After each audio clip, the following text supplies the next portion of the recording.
대학 졸업을 앞두고 장차 무엇을 할까 고민하던 중에 친구가 모 언론사의 입사 지원서를 구해왔다. 그는 함께 지원하자며 내게도 한 장 내밀었다.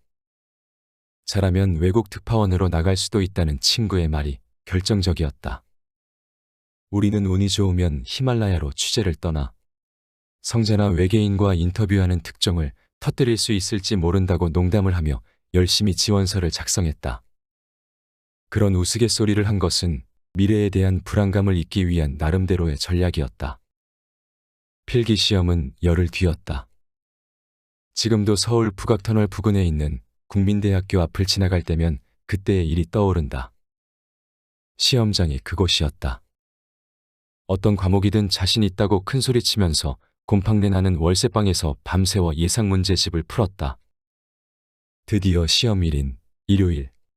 설레는 가슴을 안고 아침 일찍 시험장에 도착했다. 그런데 학교가 이상하리만치 고요했다.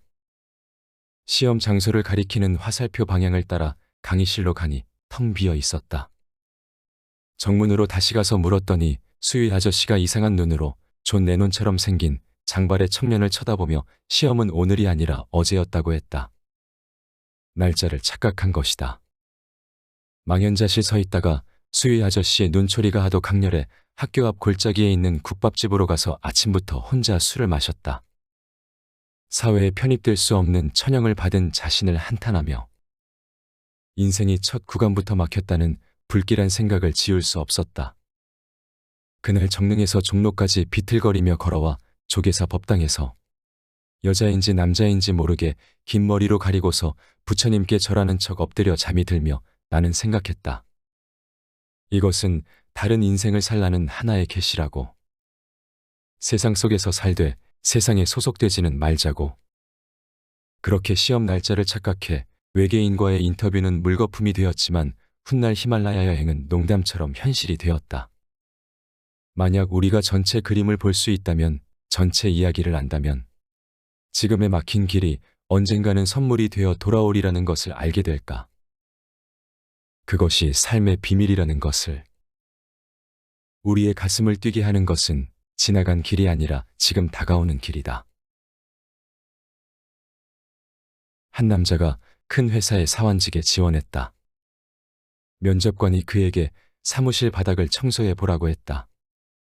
그의 청소하는 태도를 만족스럽게 지켜본 면접관이 말했다. 당신을 채용하겠어. 고용계약서와 근무 조건 등 세부 사항을 보내줄 테니 당신의 이메일 주소를 주시오. 남자가 말했다. 저는 컴퓨터도 없고 이메일도 없습니다. 그러자 면접관이 말했다. 이메일이 없다면 당신은 존재하지 않는 것이나 마찬가지요.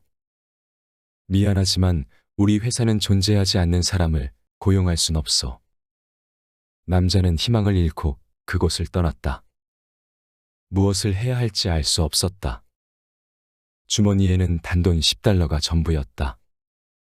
고민하던 그는 과일 도매상에 가서 10달러짜리 토마토 한 상자를 샀다. 그리고 집집마다 다니며 그 토마토를 팔았다. 2시간도 안 돼 그는 전 재산을 2배로 만드는 데 성공했다. 같은 날 그 일을 3차례 반복한 결과 80달러를 주머니에 넣고 집에 돌아갈 수 있었다. 이런 식으로 살아갈 수 있다는 것을 깨달은 남자는 아침 일찍부터 밤늦게까지 날마다 토마토를 팔았다. 매일 그의 재산은 2배 혹은 3배 늘었다. 얼마 후에는 수레를 사고 또 얼마 후에는 트럭을 샀다. 곧이어 여러 대의 배달 트럭을 구입했다. 5년 후 이 남자는 매우 큰 규모의 식품 도매업체 사장이 되었다. 성공한 남자는 가족의 미래를 위해 보험을 들기로 결정했다. 상담을 마칠 무렵 보험사 직원이 그의 이메일 주소를 물었다. 그러자 남자는 대답했다. 나는 이메일이 없어. 보험사 직원이 놀라며 말했다. 이메일도 없는데 이렇게까지 성공하셨군요. 만약 이메일이 있었다면 지금쯤 무엇이 되어 있을지 상상이나 하시겠습니까?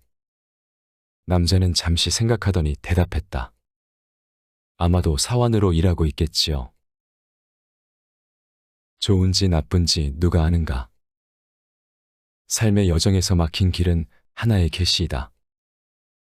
길이 막히는 것은 내면에서 그 길을 진정으로 원하지 않았기 때문인지도 모른다. 우리의 존재는 그런 식으로 자신을 드러내곤 한다. 삶이 때로 우리의 계획과는 다른 길로 우리를 데려가는 것처럼 보이지만 그 길이 우리 가슴이 원하는 길이다. 파도는 그냥 치지 않는다. 어떤 파도는 축복이다. 머리로는 이 방식을 이해할 수 없으나 가슴은 안다. 류시와 시인님의 책 좋은지 나쁜지 누가 아는가의 내용이다. 인생은 계획대로 되지 않는다. 아무리 계획하고 목표해도 내 뜻대로 되지 않는 것이 인생이다. 우리가 가던 길이 막히면 삶이 우리를 다른 길로 안내하고 있다고 생각하자.